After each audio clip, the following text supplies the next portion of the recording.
All right, let's go to segment 2. Let's do Say What? And yes, we're talking about Baker Mayfield and Sam Ehlinger. This rivalry never dies, Cedric. We know that. I know that. You know that.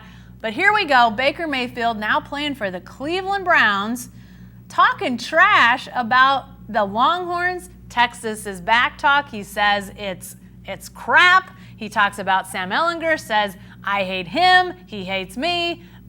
What the heck what's the view from Austin about all this craziness, Cedric? Well, here's the difference between Sam and Baker. Baker's going to say what's on his mind, basically, but he shouldn't. He's the face of the franchise now. The Cleveland Browns are an NFL team, and they are a sexy pick to go places in Baker's next season.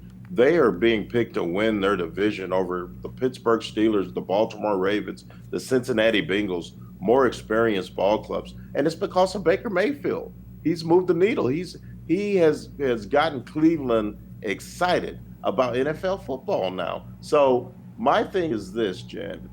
That rivalry goes way back back to high school or what have you. Mm-hmm. Baker shouldn't be taking shots at Sam Ehlinger publicly because it's not productive for him. You don't see Peyton Manning taking shots at Tom Brady. You don't see Aaron Rodgers taking shots at Matt Stafford. You don't see Dak Prescott taking shots at Eli Manning. Those are things that you don't do as a quarterback. He's going to have to learn that with this position that he's been given and this platform as a quarterback of an NFL team, it comes with a certain set of responsibilities, and he's going to have to realize that you can't be throwing shots. I know it was said on Sports 1400 in Norman. Guess what? Sports 1400 in Norman has a website, has a Twitter account. That word got out really quick. Yeah. And guess what? Cleveland Browns fans are hinging on every word that comes out of Baker's mouth. So Baker's going to have to be smarter. Sam Ehlinger probably does hate Baker, and Baker probably does hate Sam, but they don't need to be making that public. Yeah, and I didn't have any problem with the whole bit about Texas being back. Now, saying that is that fact or crap or whatever you want to say, but at the same time, the whole thing. I mean, to me, Baker Mayfield, Cedric, you bring it up.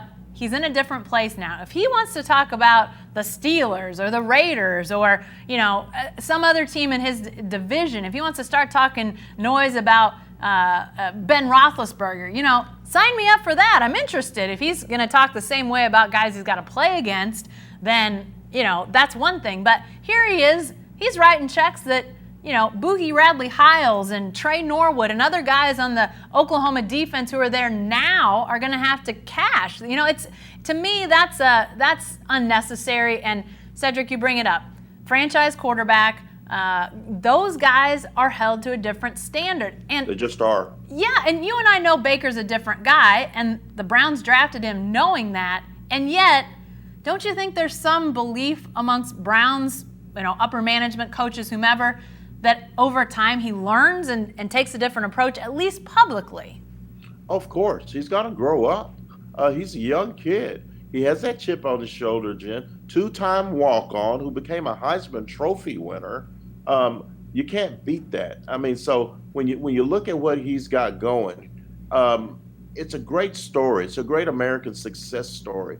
If he wants to talk about the Steelers, like you said, or if he wants to talk about the Ravens or the Bengals, that's fine. It's probably not a smart thing to do because he's got to play those guys twice too, and they want to take his head off. Yeah. So as far as the OU Texas thing is concerned, if Sam Ehlinger and Jalen Hurts want to go head-to-head in the media, okay, that's fine because we know they're going to play each other. Yeah. Not once, but twice, maybe twice in the fall. So, but I think as far as Baker's concerned, he's got bigger fish to fry. I know this is what made him a great player, chip on his shoulder. He was a walk-on who won the Heisman Trophy. But right now you're a quarterback in the NFL, and it's time to not only show your wares on the field, but accept the responsibilities that come with that position off the field as well. Yeah, and it's going to be really interesting here, and not very long, a couple weeks, Big 12 Media Day will roll around, and Cedric, you and I will be there, and I feel like there's going to be a lot of questions asked of these current guys,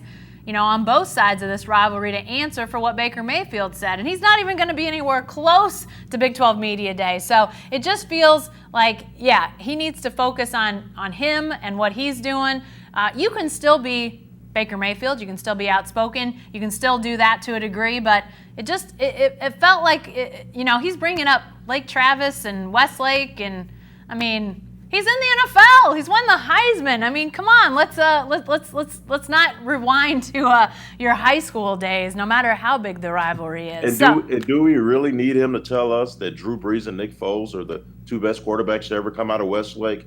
I think we know that, Baker. I think we know that. Yeah, I think we understand.